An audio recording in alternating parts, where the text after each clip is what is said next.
Selamat datang, kita berjumpa lagi pada seri belajar interaktif basis data lanjut. Saya Dani Arianto dengan dosen pembimbing Rengga Asmara, Eskom OCA. Kita akan belajar tentang praktikum 2. Materi yang dibahas adalah interaksi PL/SQL dengan Oracle Server. SQL statement dalam PL/SQL.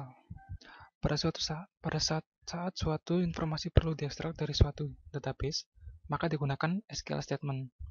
Select statement dapat digunakan untuk mendapatkan baris-baris pada tabel, sedangkan perintah DML atau Data Manipulation Language dapat digunakan untuk memodifikasi data yang ada pada database.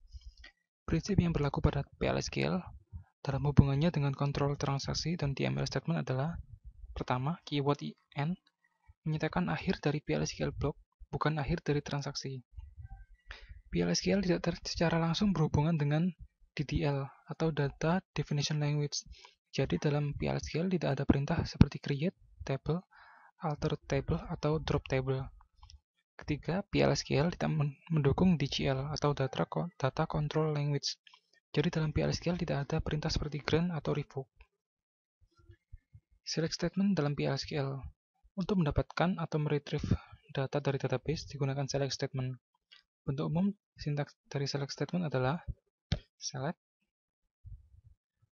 kemudian into, kemudian from, terakhir where. Select list adalah daftar kolom, sedikitnya satu, termasuk di dalamnya ekspresi SQL, fungsi baris, dan fungsi grup. Variable name adalah scalar variable yang menangani nilai yang dipanggil atau di-retrieve. Record name adalah PL/SQL record yang menangani nilai yang dipanggil atau di-retrieve. Table adalah nama tabel database. Condition adalah terdiri dari nama kolom, ekspresi, konstanta, dan operator pembandingan termasuk variabel dan konstanta PL/SQL. Klausa into dan select statement harus ada dan digunakan untuk menentukan nama variabel yang menangani nilai yang didapat dari klausus select. Memanggil data pada PL/SQL. Berikut ini akan dicontohkan select statement untuk proses retrieving data pada PL/SQL. Pertama, kita mendeklarasikan variabel bernama v_depno bertipe number dengan ukuran 4. Kemudian v_location_id bertipe number juga dengan ukuran sama 4. Kemudian dalam blok bikin kita select nilai kolom department_id dan location_id yang disimpan ke v_depno dan v_location_id dari from tabel departments, where dengan kondisi department name adalah sales n. Contoh kedua berikut menggunakan deklarasi dengan atribut %type. Pertama, kita mendeklarasikan variabel dengan nama v_hire_date dengan tipe mengambil dari kolom hire_date di tabel employee. Kemudian variabel v_salary dengan tipe sama dengan kolom salary pada tabel employee. Kemudian pada blok begin kita melakukan select hire_date dan salary yang dimasukkan ke variabel v_hire_date dan v_salary from dari tabel employees, where dengan kondisi employee_id sama dengan 100, kemudian n. Contoh ketiga berikut menggunakan fungsi group yaitu sum untuk mendapatkan jumlah total salary dari semua employee. Pertama, kita mengaktifkan fungsi server output agar bisa mencetak hasil dengan set server output on. Kemudian kita mendeklarasikan variabel dengan nama v_sum_sal dengan tipe number dengan ukuran 10,2. Kemudian variabel v_depno dengan tipe number yang memiliki constraint not null yang diinisialisasi dengan nilai 60. Kemudian pada blok begin kita melakukan select dengan fungsi sum pada kolom salary yang dimasukkan pada variabel v_sum_sal from dari tabel employees, where dengan kondisi department underscore ID sama dengan v underscore depno atau sama dengan 60. Kemudian mencetak output dengan dbms output line the sum salary is bla bla bla. Kemudian N. Manipulasi data dengan PLSQL. Caranya menggunakan perintah DML atau Data Manipulation Language. Pertama, insert untuk menambahkan baris baru. Kedua, update untuk memodifikasi baris yang sudah ada. Ketiga, delete untuk menghapus baris yang tidak diinginkan. Yang terakhir, merge untuk memilih data dari satu tabel kemudian mengubah atau menyisipkan data tersebut ke tabel yang lain. Menambah data. Perintah insert digunakan untuk menyisipkan data baru. Berikut ini contoh penggunaan perintah insert. Pada bab begin, kita melakukan insert into ke dalam tabel employees yang dimasukkan ke kolom employee IDs, first underscore name, last underscore name, email, hire underscore date, job underscore ID, dan salary dengan nilai employee underscore sec dot next file, kemudian root, kemudian course, kemudian course, kemudian sysdate, kemudian ad underscore st, yang terakhir 4000, kemudian n. Untuk mengubah data, kita menggunakan perintah update. Contoh penggunaan perintah update adalah kita mendeklarasikan variabel bernama v underscore sal underscore increase yang memiliki tipe sama dengan kolom salary pada tabel employees dan diinisialisasi dengan nilai 800. Pada kolom begin, kita melakukan update pada tabel employees dan mengeset nilai salary yang baru adalah nilai salary yang sudah ada ditambahkan dengan nilai variabel v underscore sal underscore increase yang bernilai 800, di mana job underscore ID sama dengan st underscore clock n.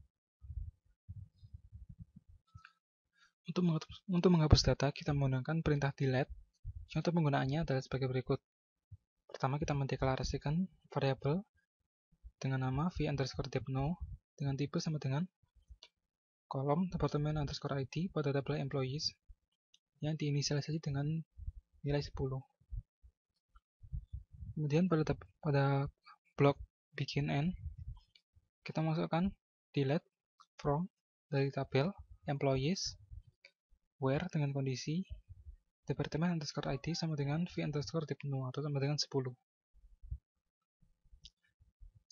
Untuk menggabung baris data, kita menggunakan perintah merge yang digunakan untuk memilih data dari satu tabel kemudian mengubah atau menyisipkan data tersebut ke tabel yang lain. Contoh penggunaannya sebagai berikut. Pertama, kita mendeklarasikan variabel dengan nama v underscore mno dengan tipe sama dengan kolom employee underscore ID pada tabel employees yang diinisialisasi dengan nilai 100. Kemudian kita melakukan merge ke copy underscore imp c menggunakan tabel employees i ketika employee ID sama dengan v underscore mno sama dengan 100, dan ketika cocok melakukan update set. C adalah copy mp first name sama dengan i employees first name, c last name sama dengan i last name, c email sama dengan email. Semua data pada employees akan di-copy ke tabel baru bernama copy underscore emp. Namun ketika tidak sama, akan masukkan data baru dengan insert values n. Aturan penamaan dalam PLSQL, variabel aturan penamaannya diawali dengan v underscore kemudian namanya. Contohnya adalah v underscore sal. Untuk konstanta, aturan penamaannya C underscore namanya. Contohnya C underscore increase underscore sal. Untuk kursor, aturan penamaannya adalah name underscore kursor. Contohnya emp underscore kursor. Untuk exception, aturan penamaannya diawali dengan i underscore kemudian namanya. Contohnya i underscore to underscore many.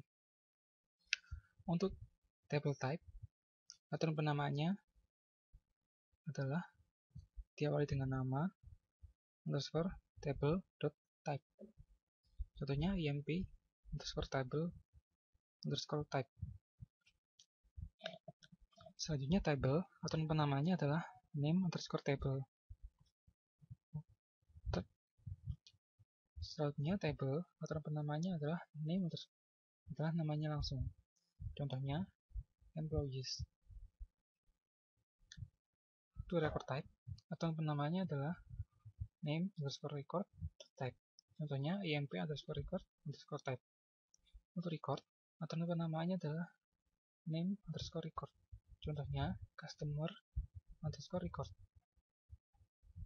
Untuk variabel substitusi dalam SQL plus, aturan penamaannya adalah p underscore name. Contohnya p underscore sal. Untuk host atau bind variabel, aturan penamaannya adalah diawali dengan g underscore name.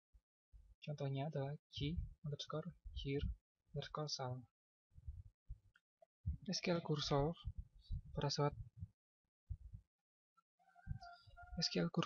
pada suatu saat SQL statement diberikan oleh user, file server akan membuka suatu area pada memori untuk menyediakan proses parse dan execute dari SQL statement tersebut. Area pada memori tadi disebut dengan kursor. Ada dua macam kursor, yaitu implicit kursor dan explicit kursor. Atribut dari SQL kursor adalah sebagai berikut. SQL %rocon gunanya untuk menampilkan jumlah baris data yang dihasilkan berupa nilai integer. Kedua, SQL %run gunanya untuk menampilkan atribut boolean yang bernilai true jika ada suatu baris data atau lebih yang dihasilkan. Ketiga, SQL %notFound gunanya adalah untuk menampilkan atribut boolean yang bernilai true jika tidak ada satu baris data pun yang dihasilkan. Yang terakhir adalah SQL %isOpen gunanya selalu bernilai false karena PL/SQL akan menutup implicit kursor begitu selesai dieksekusi. Contoh penggunaan kursor. Blok di bawah ini gunanya untuk menghapus data pada tabel employees dengan employee ID sama dengan variabel v underscore employee underscore ID yang bernilai 176. Kemudian rows underscore deleted akan diisi dengan nilai dari SQL %rocon kemudian ditambahkan row deleted yang akhirnya akan ditampilkan pada bagian bawah. Jadi berapa baris yang telah dihapus.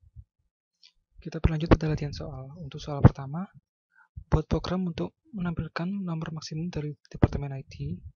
Gunakan fungsi max. Setelah itu simpan hasilnya dalam bind variabel g underscore max underscore depno dan tampilkan hasilnya. Di sini kita membuat variabel dengan nama g underscore max underscore depno dengan tipe number. Kemudian melakukan select departemen ID dengan value maksimum atau terbesar yang disimpan ke dalam variabel g underscore max underscore depno from dari tabel departments yang kemudian mencetaknya. ID departemen tertinggi adalah 270.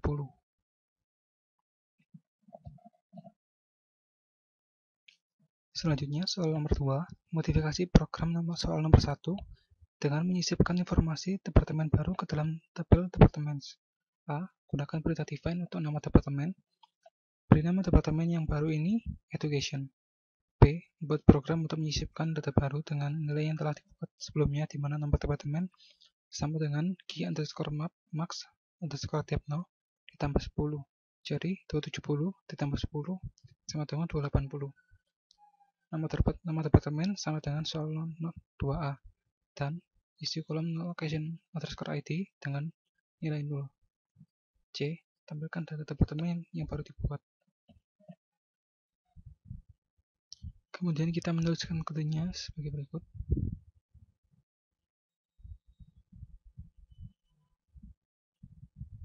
Kode telah dimodifikasi dari soal nomor 1 tadi, yaitu menambahkan variabel p underscore dep underscore name dengan tipe varchar yang diisi dengan nama departemen yang baru, yaitu education.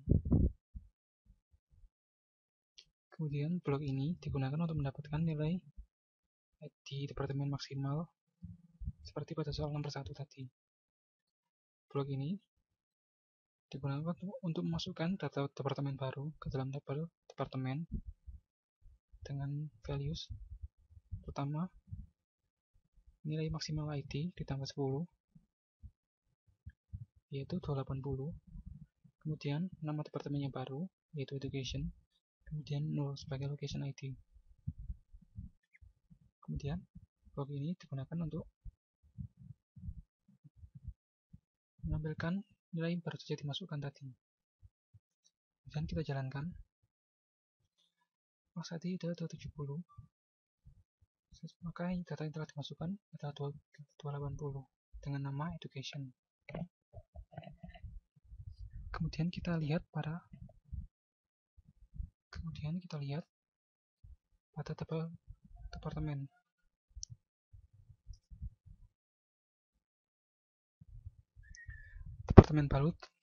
Departemen baru telah berhasil dimasukkan dengan ID 280 dan namanya education dengan location ID 0 atau tidak ada isinya.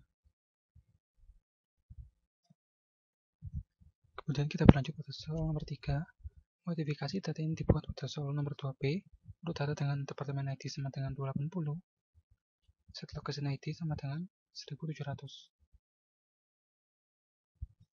Kita teruskan kodenya sebagai berikut. Maka blok ini akan mengupdate tabel departemen dan mengaset nilai location ID sama dengan variable v underscore location sama dengan 1700 untuk where departemen underscore ID sama dengan v underscore depno sama dengan 280.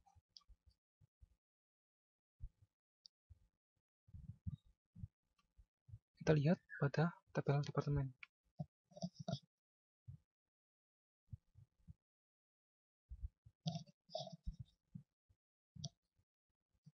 Maka nilai location ID pada departemen underscore ID 280 sama dengan 1700. Kemudian untuk soal nomor 4, buat program untuk menghapus data departemen yang dibuat pada soal nomor 2 dengan departemen ID sama dengan 280. Kemudian tampilkan hasil dari proses penghapusan data dengan menggunakan atribut kursor SQL % row count. Periksa hasil penghapusan dengan memberikan SQL statement. Kemudian kita tuliskan kodenya sebagai berikut. Maka departemen ID yang bernilai 280 akan dihapus dari tabel departemen. Kemudian variable rows deleted akan menampilkan berapa baris yang telah dihapus. Kemudian kita tekan dengan perintah print.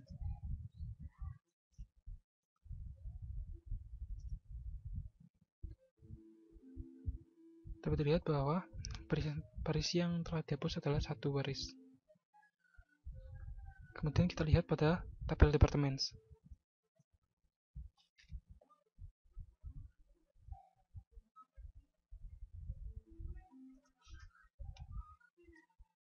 Terlihat bahwa tidak ada baris yang terseleksi, bahwa nilai departemen underscore ID sama dengan 280 tidak ada. Sekian pembahasan materi kita kali ini. Sampai jumpa di materi selanjutnya. Terima kasih.